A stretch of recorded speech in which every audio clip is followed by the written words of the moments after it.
So, hi, this is Dr. Scott Young, and we're here with Hunter Gaylor. And what we're going to talk about is a financial conversation. I think you're going to love where we're going here. So, Hunter called me up or he kind of emailed me first, and we talked a little bit. And he's got a unique perspective. He's got a YouTube channel. He's got a Twitter, right? You have a YouTube channel? YouTube, Twitter, LinkedIn, Yeah, so he's got the Instagram, whole all of it. full shooting match, on there. Yep. And we're gonna talk through some things, but he's gonna give you some perspectives, and I'm gonna hit him through on some areas, and we'll see where we kind of go with that too. So, hey Hunter, tell me a little bit about some of your background so people know a little bit more about you and how your thought processes are, related to what are happening in your financial field with that too. Sure. Well, thank you, Dr. Scott, for allowing me to come and talk with you. I really enjoy our conversations, and I think it'll be beneficial, most importantly, to the viewers and the listeners, on your channel. A little bit about my background, as you had kind of started to introduce, but my name is Hunter Gaylor, and I have a unique entrepreneurial background, which landed me kind of what I'm the capital market space I'm in now. I did my undergraduate at Harvard University, where I did government and finance, and then a little bit of behavioral psychology or, economic psychology, kind of the understanding of how and why people make decisions, economically. And started a company called Howler. We ended up growing it to be relatively competitive to Groupon and Living Social and the Daily Deals site. So that got me a lot of, background and educational real world experience, if you will, and how retail markets work and supply chains. Never thinking would actually, be, influential in a lot of the way I make decisions now. And then, through some various startups and businesses, been around the world, probably 45 plus countries now. And then COVID happened, and when COVID happened, it kind of shifted the whole world. And because of a lot of my relationships in the capital markets and VCs and hedge funds and kind of high net worth individuals and ultra high net worth individuals, I found myself being the, articulate millennial that has the ability to understand and articulate to a older generation, what is blockchain? What is quantum? Right? What is TikTok? Right?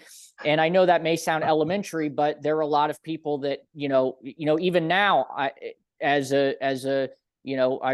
33, so it was the same age as Jesus was when he was, it gave his life for us. And it's kind of interesting because I look back and, I know colleagues of mine that have kids, and those kids are more adept on social media and technology than I am now. It's incredible, the rate of growth.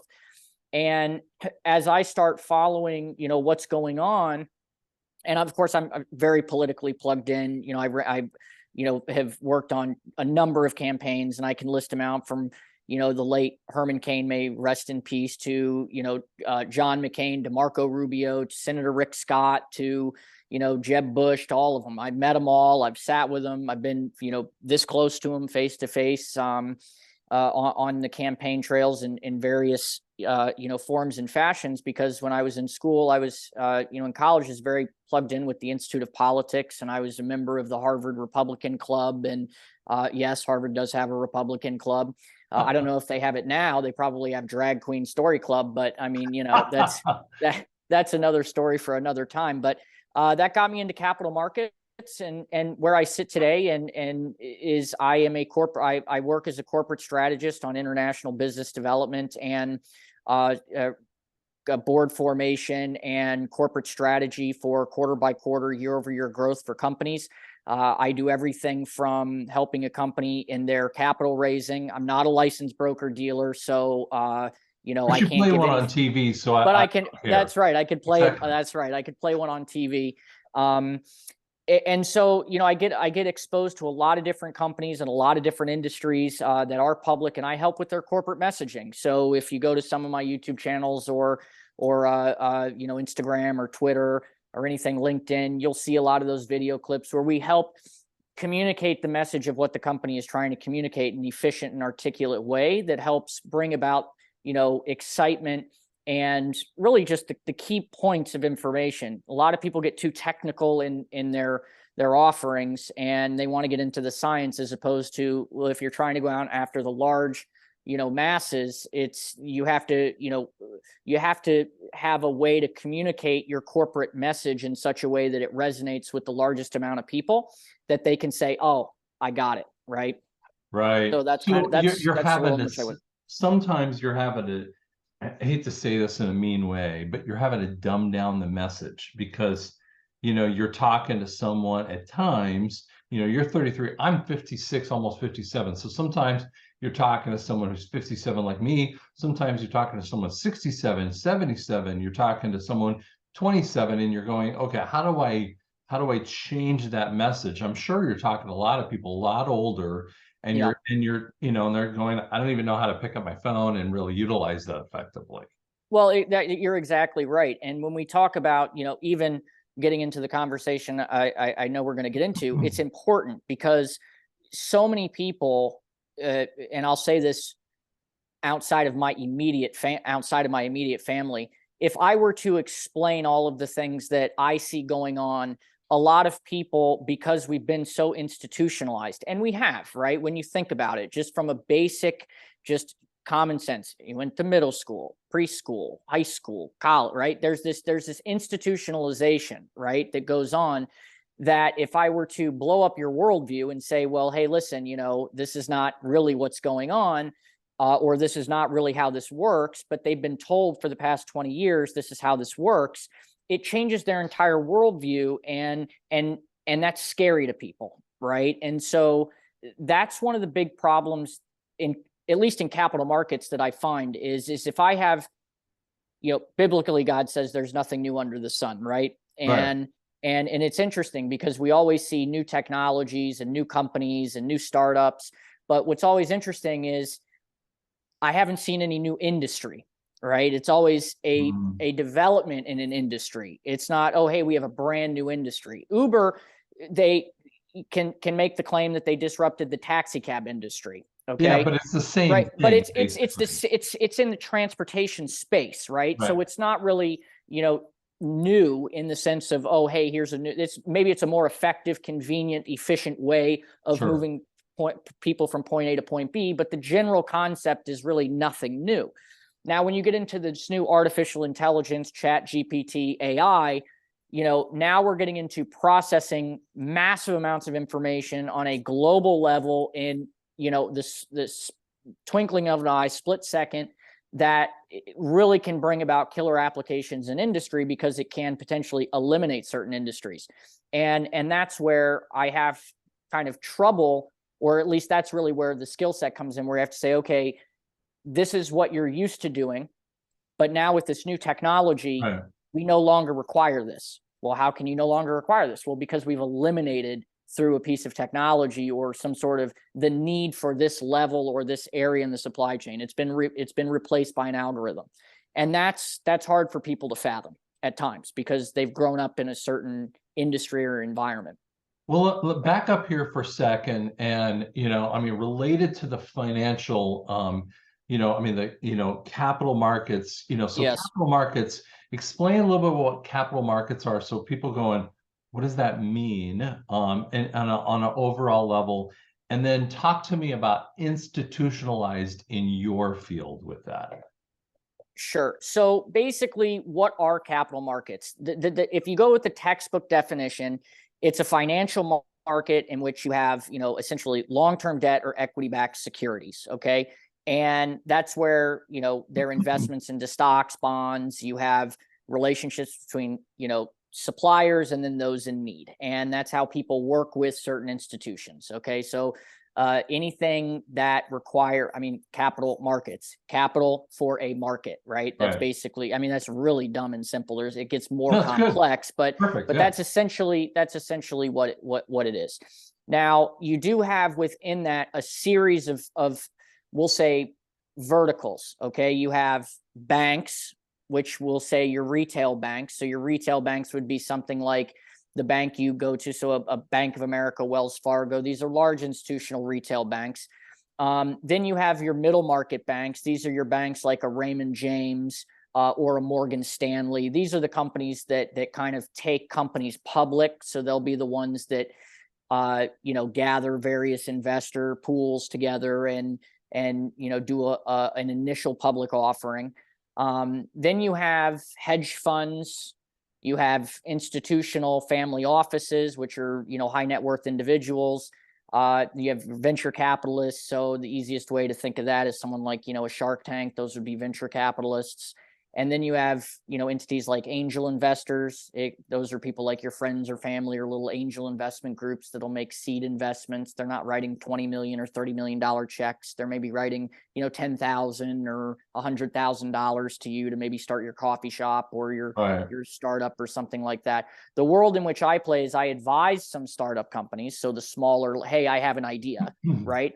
But where I really focus on are companies that are already either ready to go public or they're a small cap public company right now. You could call it a penny stock. You could call it a company that is on a lower board. So you have like the NASDAQ. So everybody, when you see your, on your stock thing, you'll see like the Dow Jones Industrial Average. You'll see like the S&P 500. You'll see the NASDAQ, right? The NASDAQ is a trading platform that has, a number of institutions, 10,000 plus companies that actively trade on that, stock market, if you will.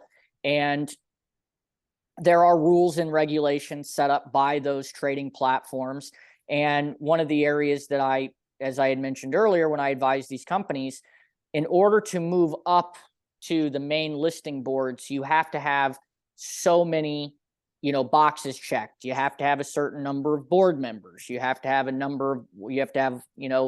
number of internal board members versus external board members.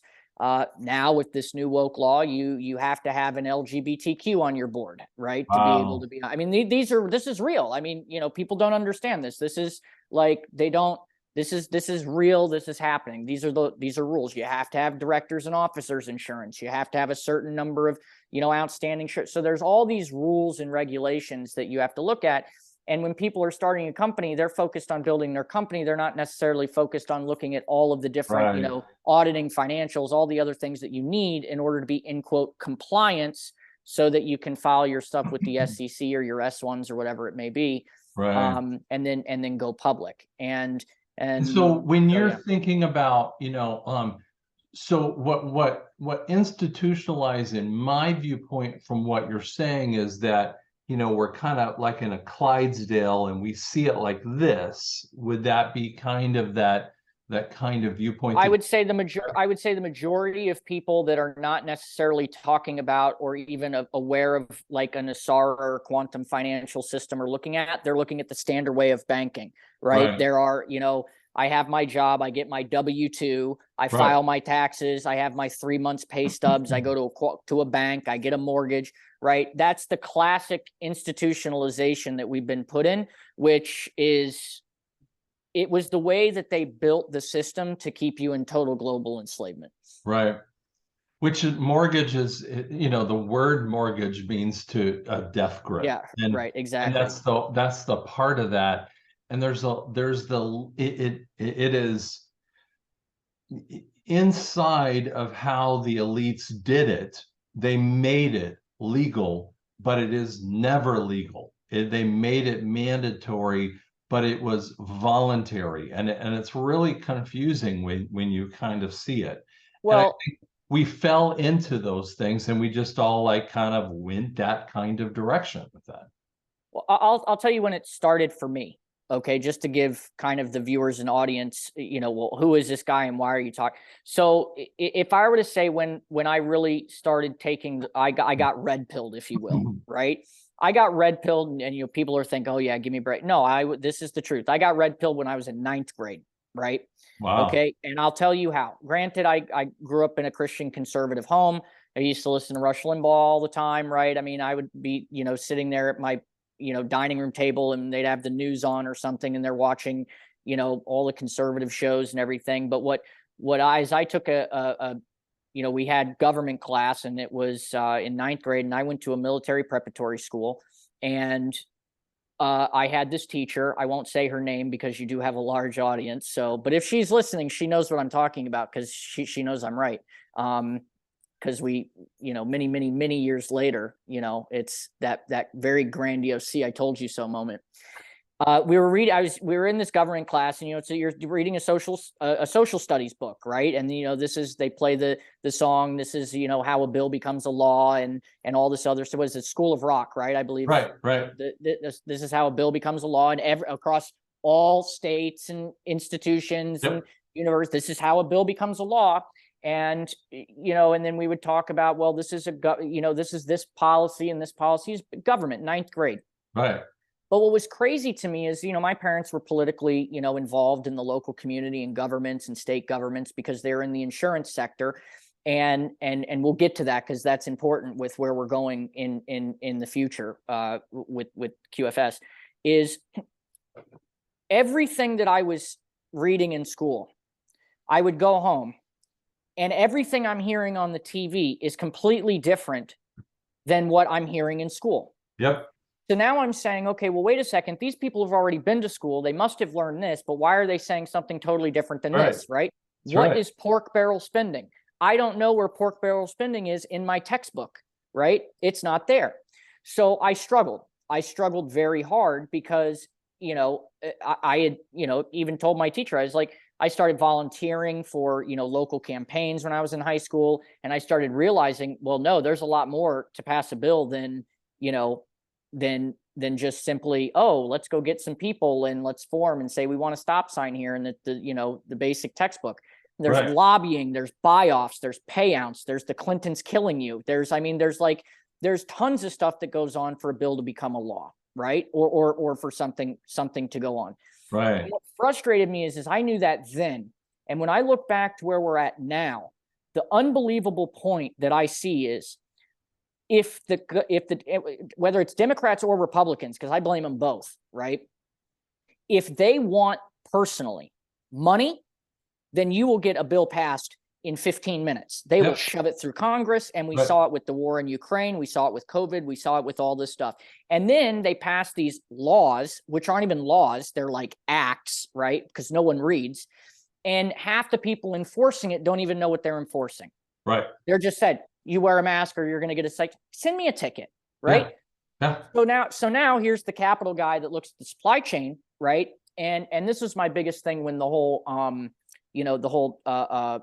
Pfizer vaccine, all the different vaccine companies came out, because from a supply chain perspective, I mean, it was just clear as when they put out the amount of people that needed to be vaccinated and the number of all of this stuff. Where are, if you go into your little doctor's office or whatever, and you get the little vial where they have to, that's a one-time use throwaway. Right. Right. Well, how many components are in this little, contraption here? Where are they sourcing the plastics? We don't make it here in the US. So we have to get it from China. There's only so many companies, and industries across the world that manufacture these little widgets, right? And then you have all of the materials and the membranes and all these things that go into it. And you're going to supposedly tell me that you can, oh, we need gloves. We must wear gloves. Oh, we need 1 billion gloves. Simple math. Once again, gloves come in like the size of a tissue box, right?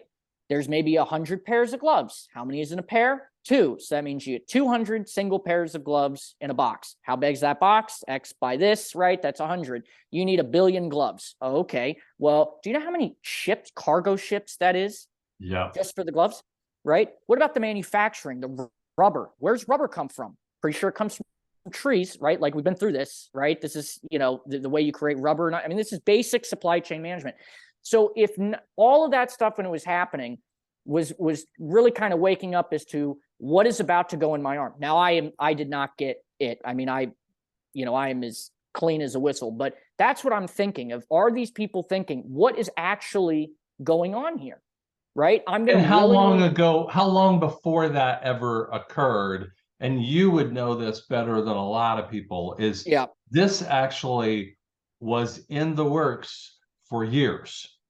Well, of course. I mean, it's real fast. look, and luckily I have the acumen and the ability to be able to go on a Rachel Maddow show and say, well, oh, this was not done in a, oh, this just happened. It's like, well, if it happened, then why were there patents issued, right? Exactly. If there were this happen, why did this happen, right? And if we go back and we look at the trading, you know, the insider trading that was going on, which is all auditable through SEC filings, we can find out that the Pelosi was trading all of this. I mean, we see all of it. It's just blatant. So anyone that does not want to believe that is either ignorant or they're drugged up, right? Right. Or they just and it goes back to my comment. They just don't want to believe because it totally wrecks their worldview, right? And I think that's the point, I think, that you're staying on the institutional side with that too. Right. Let me move you forward with another thing, because you made a comment, and I want to throw something out at you, because as we kind of, transfer a little bit to the quantum level, because there's Yes. a quantum financial system. And then we have the old system called the SWIFT.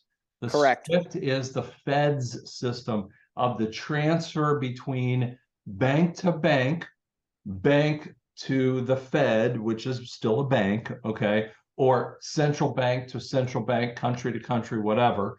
And then we have the quantum system. Now, I want to read you a scripture, because you said in the twinkling of an eye. 1 Corinthians, in this, because as soon as you said this hit me in the eye and in the head. I don't know which where I would say that, but it's 1 Corinthians 15:52. In a moment, in a blink of an eye, at the last trumpet, the sound, the dead will rise incorruptible, and we will be changed. This is a conversation of the rapture of the church, harpazo. So it's a changing moment. Now, I want to get you to the blink of an eye. Now, when I was in grad school as an audiologist, I was thinking about a blink of an eye. And one of the things that I would study in when I was listening to thinking about hearing is this thing called how quick a blink of an eye happens. Now, a blink of an eye is within milliseconds, okay? A second is literally 200 milliseconds, okay?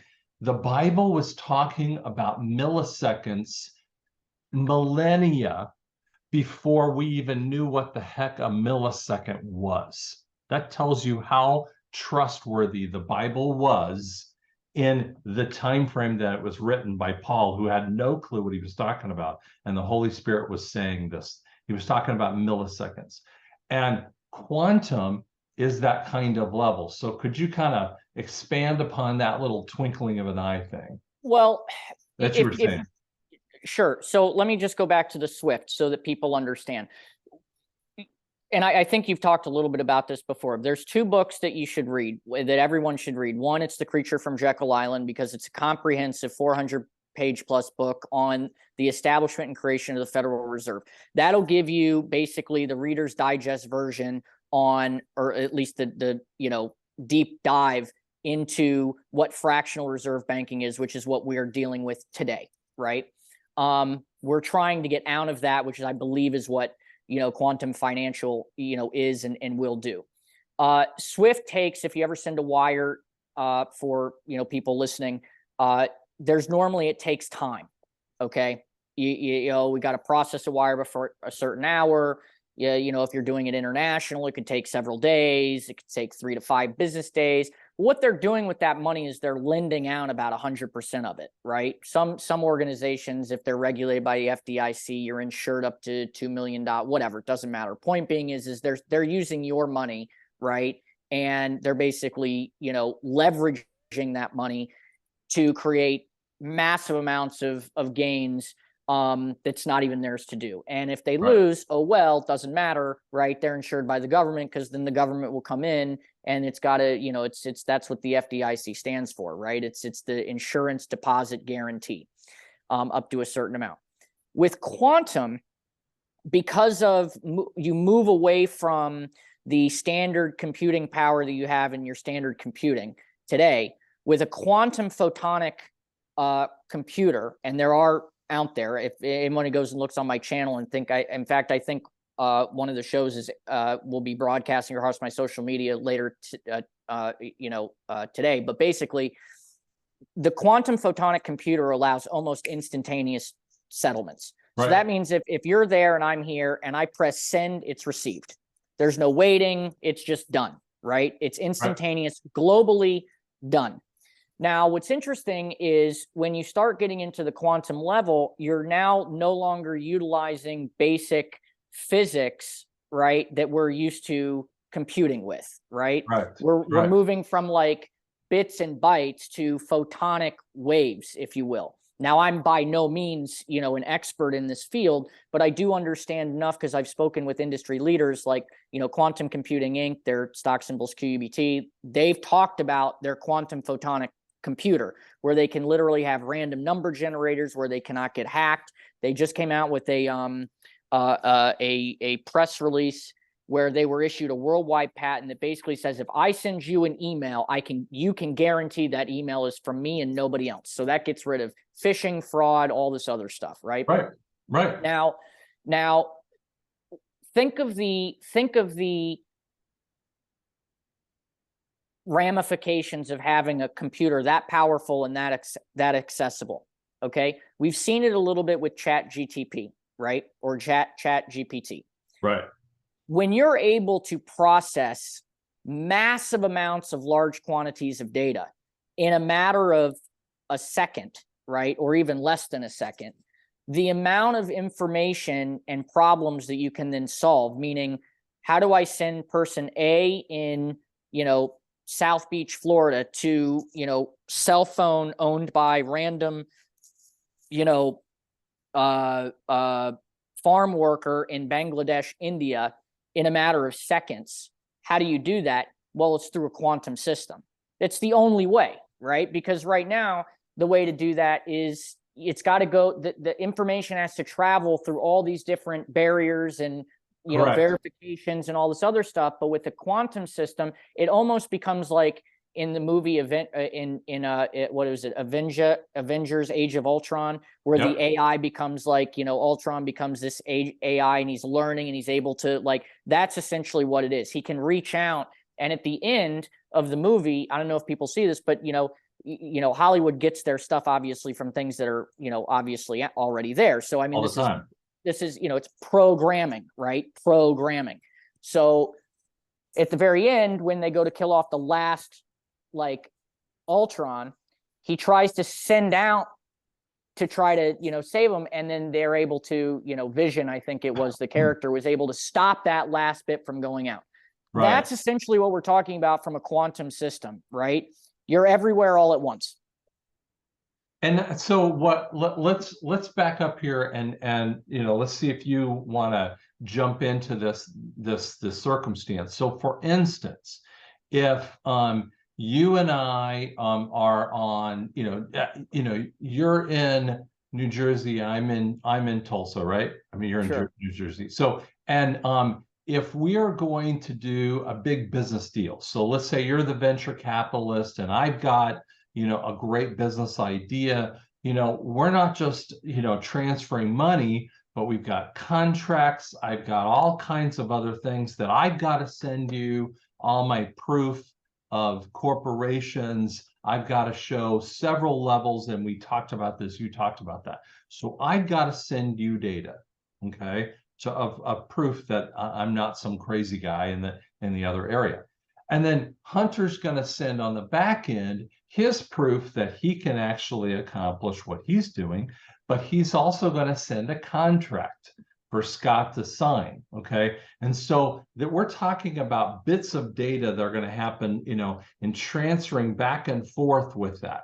The problem that's been happening with Swift, and frankly, any other thing out there, is that there are hijacks in the level of this. There are parts of hijacks, and so we have people that jump on the system. And we've had things like HIPAA. So these privacy things that they say are trying to help you out. And the answer is that's just bogus, because they've never been really there to help you out. They've been there to hijack in the data to steal that stuff. And then people lose data, and then it gets, taken to other countries, kind of thing. Right. And that happens. Would that be some of the same thing we're talking about here? A little bit. That's why it's tell a funny story. There's a gentleman that I know very well, and he's running. He's one of the 22 plus candidates that's running for the president of Haiti. And I was having dinner with him, and it was funny because I said, well, what is the main platform that you're running on? And he said, Law and Order. And we want to bring, if we don't have law and order, then we can't get foreign entities to come in and invest. And he's like, because we got to end the corruption. I said, well, I can end the corruption for your entire country in a matter of seconds, right? If you're president, you sign one executive order that says, as of right now, all contracts with any government have to be done on the blockchain. Simple. Yep. Through a smart contract. Yep. No corruption. No, you've just eliminated it like that. Right. He's like, well, you can't do that. I said, anyone that protests it are the people that are corrupt, and everyone that is true are the people that are going to be for it. Right. Exactly. I mean, it's just very simple. Right. Yeah. And unfortunately, the people that are hijacking you're always going to have the criminals. You're always going to have this deep state that, they're not original thinkers. They're not, they are the leeches of society, right? They're the ones that don't contribute. They're the ones that wedge themselves in the middle to try to take away. Now, the example you just gave, Scott, was a good one. If I'm looking to invest or work with your company, I want a series of information from you. You need a series of information from me. There should be a contract that's signed.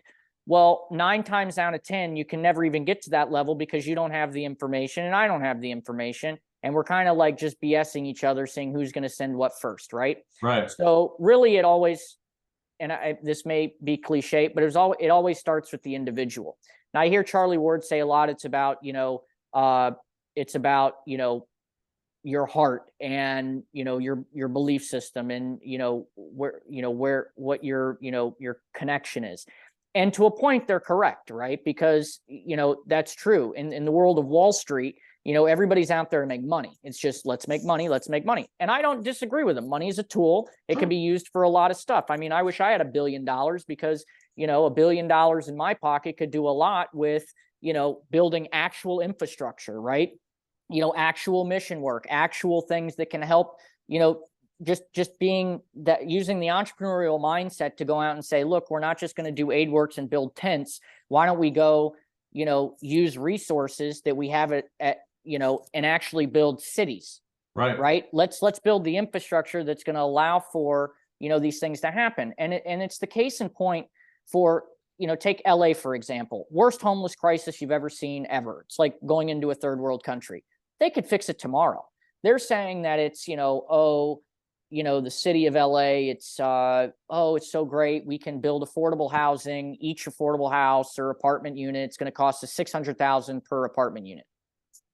$600,000 per apartment units. There's technology and companies out there that can 3D print homes for like nothing, right?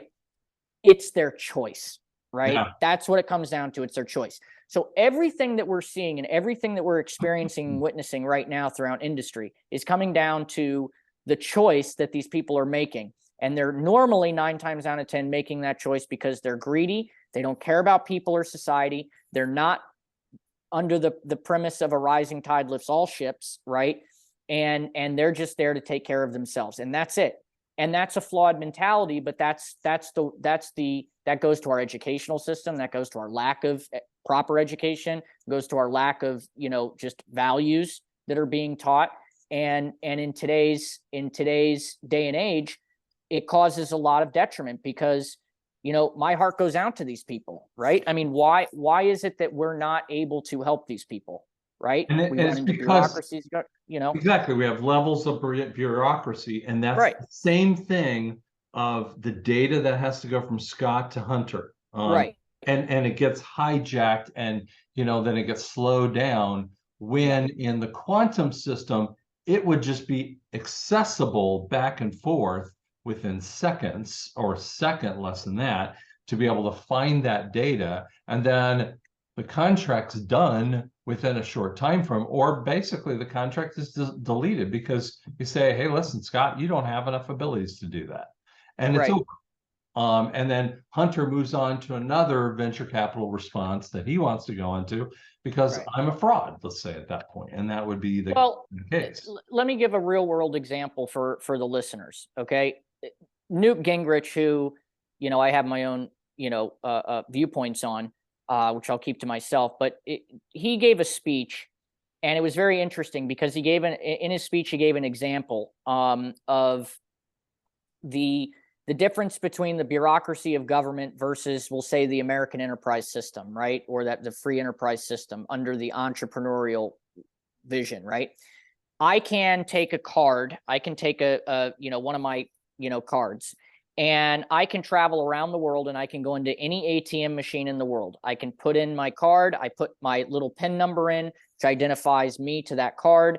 That card, it goes to my account, verifies how much I have in it, allows me to either take out or not take out that amount of money in that currency, with the fee. Done. Okay. Happens in a matter of seconds. Okay. Let's take FedEx or UPS, for example, or DHL. You could take a package, or Amazon. You can go, online. They give you a number. You can essentially track that package in real time around the world. Right. Okay. Essentially in real time, I know where it is or what area it is in. Right. And that's it. The U.S. federal government can't even identify where all the illegal aliens are that are coming into my. Now, is that because they can't or because they won't?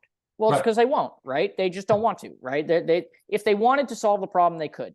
But we've morphed into a society that has caused major issues in this, which is why a lot of people, and I think this is kind of the direction in which we're going. When people start seeing all this, you start getting a little depressed and down. I do at times, because it's like, man, I see all this stuff, like something's got to happen, right? I mean, this cannot be the way it is supposed to be. It doesn't feel right, right? It does not feel right that I have to wake up every morning and go to this place and do this thing, and then this is that.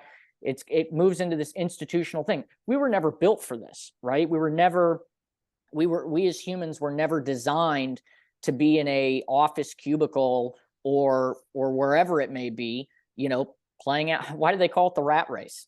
Right. I mean, I've always wondered that. Why is it called the rat race? And then they write books on attitudes like who moved my cheese, right? And all of these other things, right? But why is it called the rat race? Because what are rats? They're lab rats, right? So they put us in the experiment, they put us in here, and until you can escape the matrix, if you will, right? Which is that red pill, by saying, wait a second, what I'm being taught doesn't make sense with what's actually happening. Okay. Yeah. When I actually start looking into what's really going on, and I really look at the banks, and I really look at the credit crisis, and I really look at mortgages, and I really look at, where money's going and who doesn't have this and what's happening. We shut down the global economy. What are the results or ramifications of that? If someone says something has to happen, something is going to have to happen. I mean, it is clear as it is. Something has to happen. And I think it'll happen, and those that have eyes will see. So we're sitting in the middle of February of 2023. So it depends on when you're listening to this, and stuff might have already happened. So I'm praying that it does. But let's kind of just give a quick overview of the world financially. Okay, financially, the trade deficit is sitting at 980 something billion. Right. Basically pushing on $1 trillion. It's never been there before. We're at 31.6 trillion in the Fed's debt. We have a negative equity point or income equity point for the Fed. Never happened before. We have banks teetering and they're sitting at credit ratings, and you go, wait a second, their interest rates are sitting at 7-8%, but you go, yeah, but back in Jimmy Carter and Reagan's era, it was 18%. Yeah, but when my parents bought a house back, in the 70s, a house was $49,000. So, but you can't, you're not talking about the same thing. No, houses are 3 or 4 or 5 and 600,000. Well, when you have a manipulated economy and you have a forced global lockdown / reset, it's going to affect everything. Right. Now, all of this could have been avoided And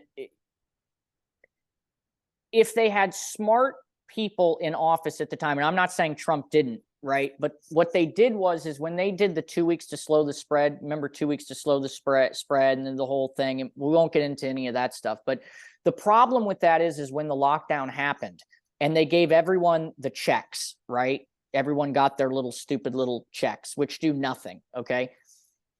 They paid people to stay closed, okay? That automatically, and most people don't understand this, but I will give a basic, economic lesson very, very quickly, or a warning for that matter. The United States, as we sit right now, participates in what we call a real-time economy, an on-demand economy, okay? Your grocery store, your convenience store, your gas station only has enough for 3 days supply, period. Right. Yep. You do not have anything else after that. The moment you do a shutdown and you are not continuing supply chain manufacturing or production, you have now globally screwed the entire pooch. Yep. Okay? We are way past that at this point. Right. Because not only did we stop it for 2 weeks, we stopped it for however long it was, 2 years or something like that. Yep. I mean, it's insane. Then we go to war. Then we have all of these other things that are going on. But just on the supply chain, people do not realize, and of course, you've got the burning of all of the, the farm things. I mean, it's all forced. You look at Evergrande and some of these people that own all of the farmlands, and Bill Gates is buying all of this up. Do you think they're buying it up because, they want to control the food? They're buying it up because they don't want us to have food, right? I mean, that's just the simple point of it. Now, I will say what's interesting when you say this is where we're sitting at right now. If you go to the US, I just pulled it up, the usdebtclock.org, there's something very interesting going on. The dollar to oil ratio per barrel right now says 0. Okay. Yep. There's little Yep. asterisks next to it, right? And it's funny because, I'm talking with my colleagues and I'm looking at, oh, well, no, it's sitting around, 1600 or whatever. And we're looking at the barrel because, I see on my terminals, what they're trading it in right now. And yet I see these other, things that are not being updated. And once again, I'm saying to myself, it's like, what's going on, right? Because they're not getting it. They're looking at it and they're missing what that means, because right. we're a fiat dollar that is called a petro dollar. Right, exactly. And the problem is even I will say I have clients that are in the oil and gas production business, and they are actively, drilling, and they're in Texas, and I mean, they're working. I mean, you can go out there and you just look, they're pumping they're pumping oil, right? Things are moving. But that's this level, right? That's my gas, yeah, my prices are going up, and this is all the stuff this is the giant pacifier that they've given to, the mainstream media, right? And the average people are understanding. What's happening up here are all of the puppet string players that are saying, well, wait a second, we already know what's going down here, that'll be fine. But what we need to know is how we get as much money as we possibly can. So we go do a war. That's why you go back and you look at, that's why I think Trump was such an amazing president, because he had no new wars, right? Right. And everybody knows, what do you do to come out of a depression? Go to war, right? And you look at all the presidents, and they're all just money laundering. The Gulf War, the Cuban Missile Crisis, Yep. all of it, right? The war in Afghanistan, the war in Iraq, all this other stuff. It was just massive money laundering. That's all they are. That's why you look at Vietnam and people are looking at like, okay, well, there is going to have to be, through the CIA and FBI and the rest of these 3-letter, alphabet organizations out there, right? They've been manipulating world currencies forever, right? There are guys that do nothing but do day trading on Forex all day long, right? Well, when you have a 1-to-1, what trading on Forex is there? You're going to get rid of the largest currency trading market in the world. Think about what happens. That's huge, because now we've created a level playing field. Yeah. And I think so. One of the things that we're kind of getting toward with that too, you're getting a earthquake. Okay, so I moved my and I think what we're trying to get into is that with this crisis that's happening, we have known, and we've talked. I mean, I've talked about this ad infinitum, but the crisis was known to happen in 2020. we're at 2023, and we're past the red line. And I get these people talking to me, and they think, well, we just got to wait for 2024.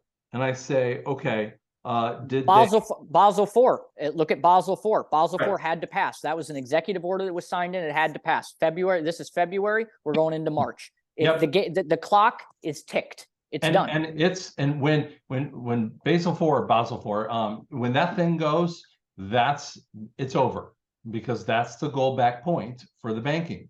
That's when gold goes, and we're done.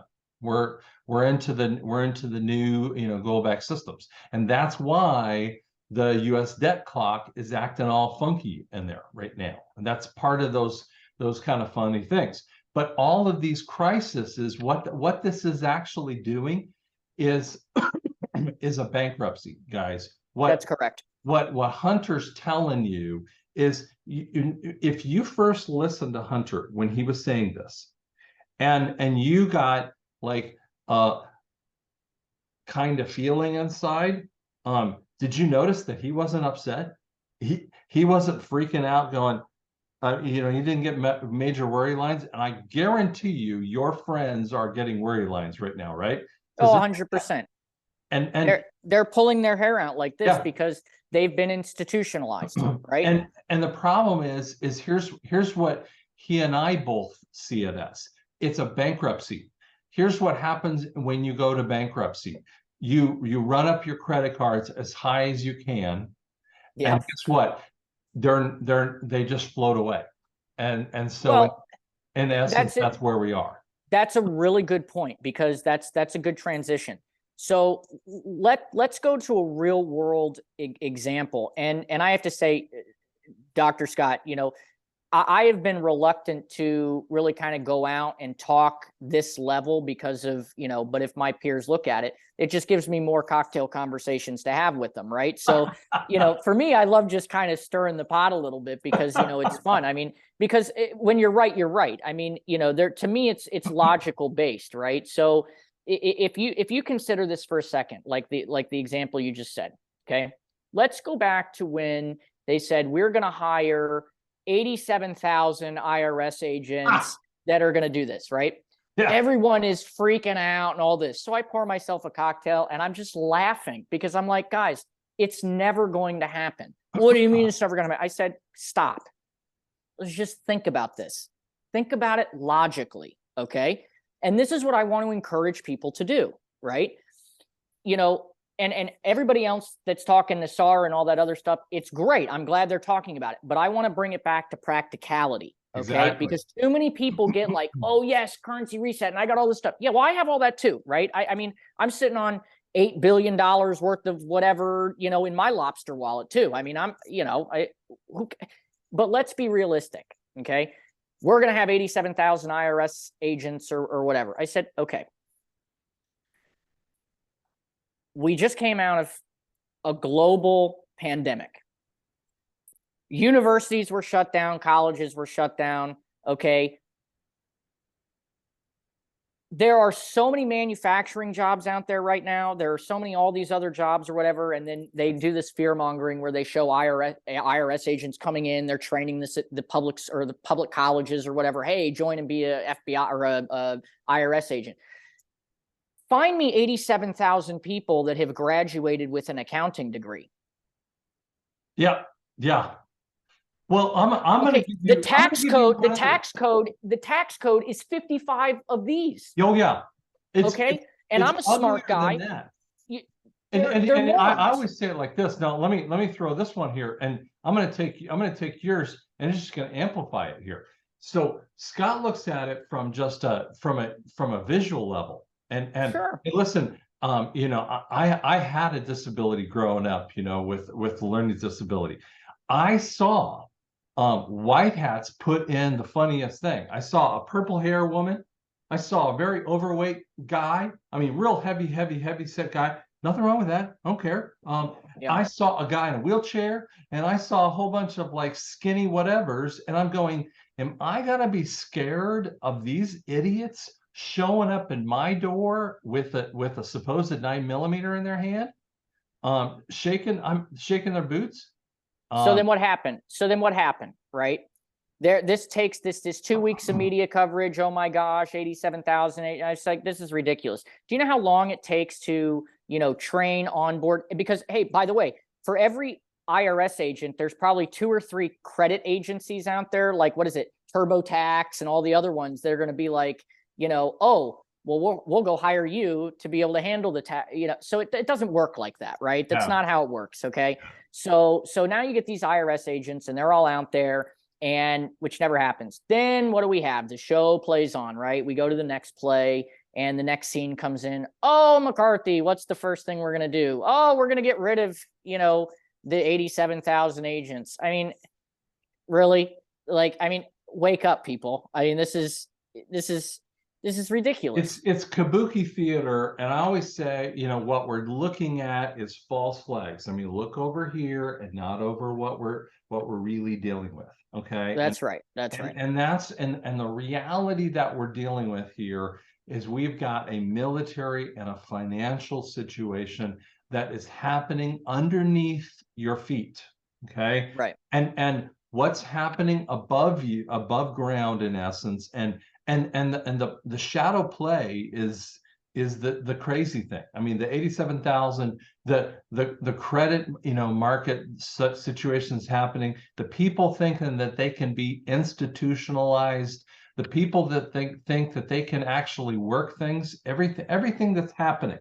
And what you're hearing from Hunter, and if you didn't notice worry lines on his head, if you didn't notice the freak out nature of this, and if you didn't feel, in your spirit, and you didn't feel like, he's all upset, and I'm not upset either.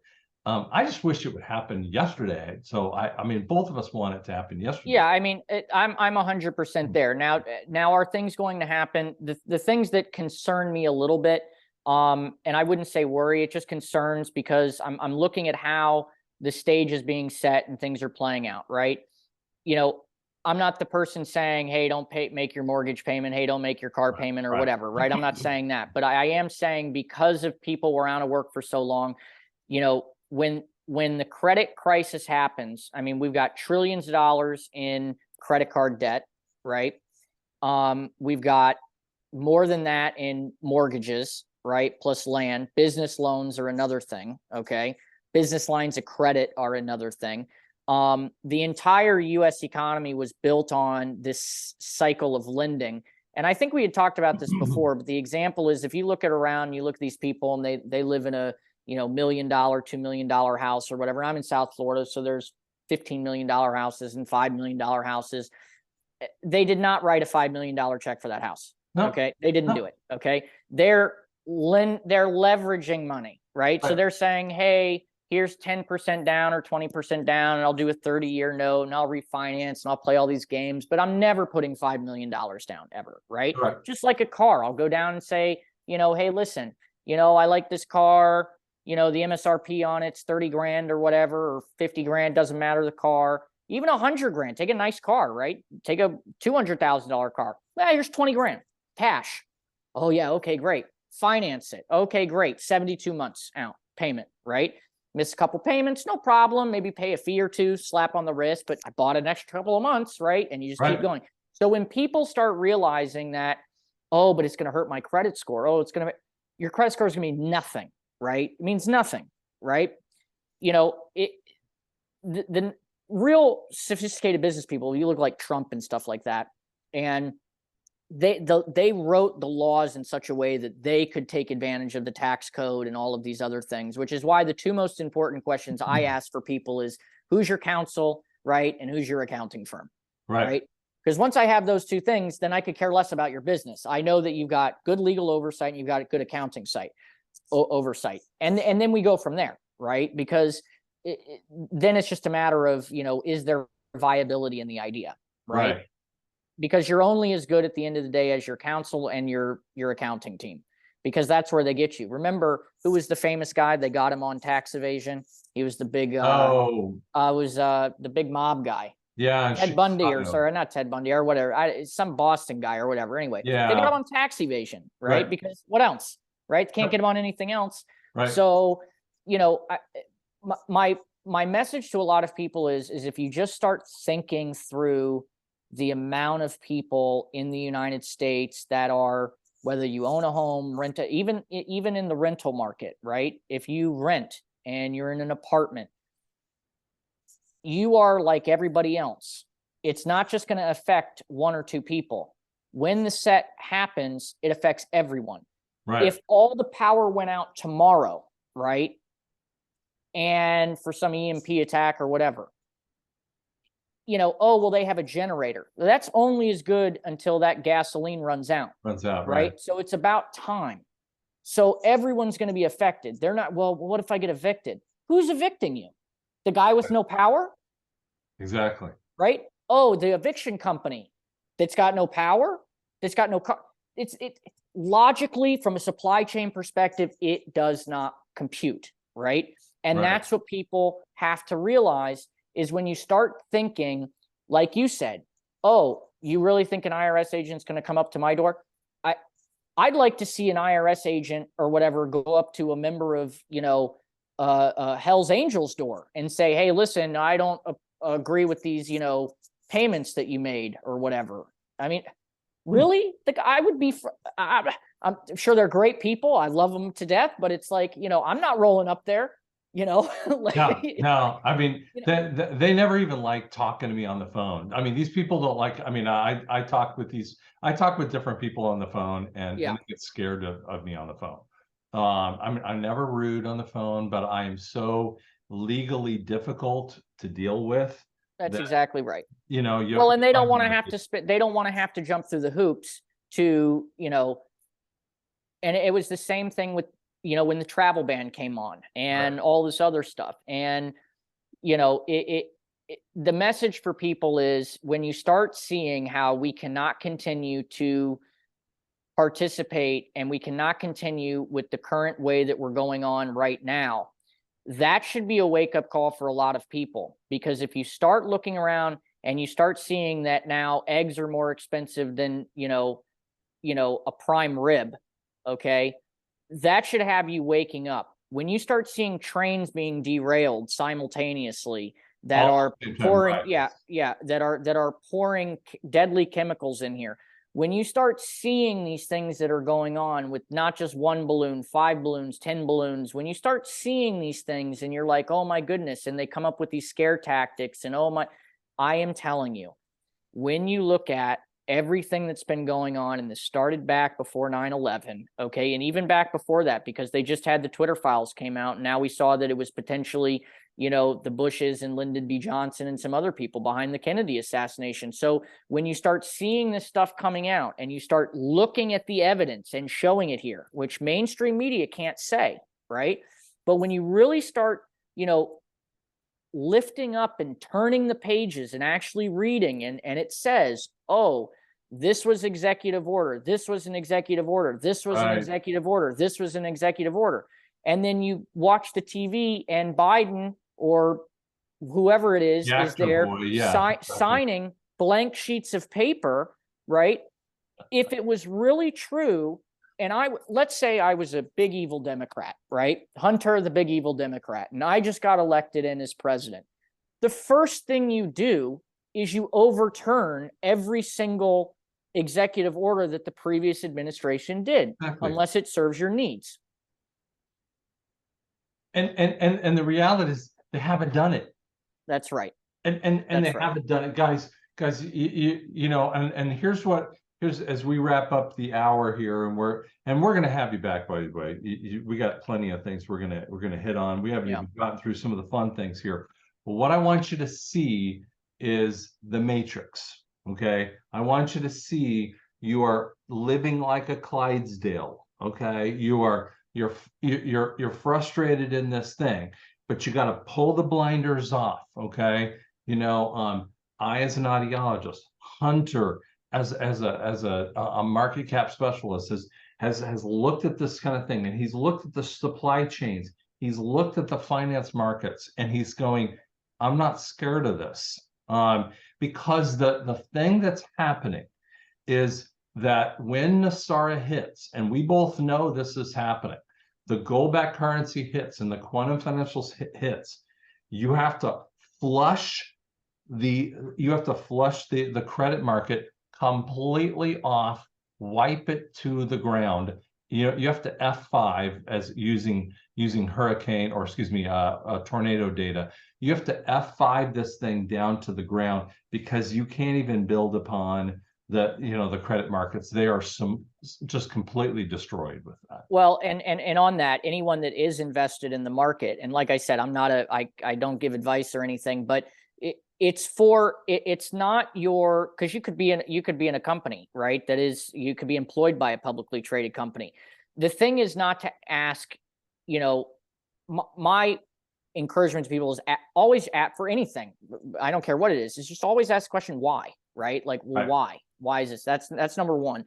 And number two is, when you talk about a blackout situation or a black swan event or something, markets go up, markets go down. You will always have some sort of exchange, right? Because people will always be able to invest in things. You'll always have some sort of center of commerce, where people will be able to have, liquidity and make money and things like that, or exchange of goods and stuff.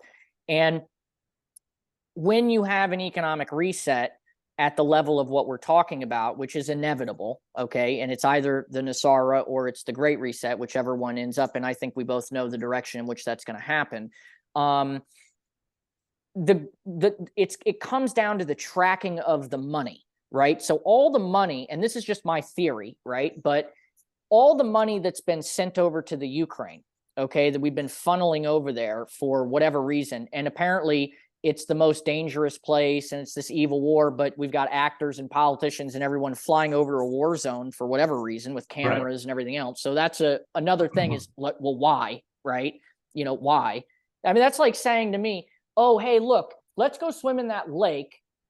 There's a bunch of signs that say flesh-eating alligators, right? And before we do that, let's just jump in this vat of meat broth, right? And then go into it, right? You just don't do that. But that's what the mainstream media told us. They're like, oh, this is going, and then they're having it. So you have to ask the question, why? But I think a lot of the companies that are there, you will still see some of the bigger companies like Archer Daniel Midland. They're big, these big blue chip companies, Exxons and everything like that. I mean, I'm not the great prognosticator. I don't know what's going to happen, but I still think you're going to have a global market with multiple exchanges, but you will have the quantum backend system that allows for immediate trading, immediate settlement. Because remember, when you look at, and you're an end-time specialist, this is important. If you cannot, and this is for anyone, by the way, anyone, no one will be able to buy, sell, or trade without the mark, okay? Well, at some point, what type of system do you need in place to be able to manage what that would look like, right? And right now with the QFS, I think that all of the money and everything that these deep state people are going after, meaning, the Ukraine and all the money laundering and everything that's been going on, even Bitcoin and some of these other things, they already know that that money will not be able to be in the new QFS gold-backed system or metals-backed, asset-backed system. So all the stuff that they have is null and void, right? Exactly. So if I'm running around with little paper currency that says, Federal Reserve note on it, like we all have right now, and I try to go into a place with this new system and spend it, right? No, they're not going to say, well, we don't accept this here, right? So, but for everyone to say your money and everything will automatically flip over because they know that you're not doing anything illicit or anything like that. So I think the majority of the domestic banks and your retail banks where people have their checking accounts and savings accounts, that will be, those will be the flip. And I've heard a lot of people online talk about those systems are ready to go and it'll automatically move over to this new rainbow currency. I haven't seen any changes in my banks, right? But I'm sure it's right around the corner. It's sitting there. It's close. I mean, and the thing is, and the thing as we kind of end up here with that Yeah. is the reality is, and this is where Hunter and I know this. You would not have we wouldn't be talking about a quantum financial system if we were talking and have everything broken without having something as a replacement. Right. I mean, that's exactly right. I mean, I wouldn't be driving a car. I know a lot of people think about this. They drive a car until it's dead. And then would they like not have an idea that they're going to go buy a new car 5 minutes after the car is dead? Well, of course, that's the case. But when you have a financial system like the SWIFT and you rely on it every single second of every single day, and 7 billion people look at this system and need it, you would have had something sitting underneath the bottom of the edge. And this quantum financial system is sitting underneath it. It's just ready for the other part to be taken away. Yeah, and you move into the system and all of that illegal criminal banking activities that's been done for years and years and years, they know it. It's a matter of ones and zeros, and they're able to process it and say, hey, over the course of the 20 years of your practice, you've paid all these taxes, you've done all this stuff, you never needed to do that. Here it is, boom, right? And I don't know what that number is, but you're not going to be worrying about, oh my goodness, I can't make a car payment, right? And I think I think there's a lot of fun things that are coming out here, and we'll kind of deal with that, but we're going to definitely have you on here too. And in the description, he's going to email me like all of his contact information. So you guys, I really would love you to kind of look at that, subscribe to his YouTube channel, go on and follow him on Twitter. There's a real good ability to kind of look at this because he is that future. The people, God woke him up for a purpose. And that's what I say to him. And I say this to you, God woke you up for a purpose. And he is setting up, the wealth of the wicked is stored up for the righteous. And it's so that we can do things for the kingdom. It's not just so that we can have like a bunch of money, but and God doesn't care what you drive. It doesn't care if right, exactly. Thing, but he cares that that we're doing some things, to further the gospel with that. And that's what's about to happen. And so I think that we're going to see some really cool things and really fun stuff out here. And neither one of us are upset about it too. So we're going to have to come back here too. And I will leave on this note as a bit of a witty kind of, thing is, we know the future is bright. And, the funny thing I have is a conversation with all my colleagues is, well, Ferrari only makes so many cars a year because they only have so much production value. Okay. With the amount of capital resources that's going to be coming in under the new system, if your first thought is, oh, I'm going to go buy, a Ferrari, get in line, because you're going to talk about a massive.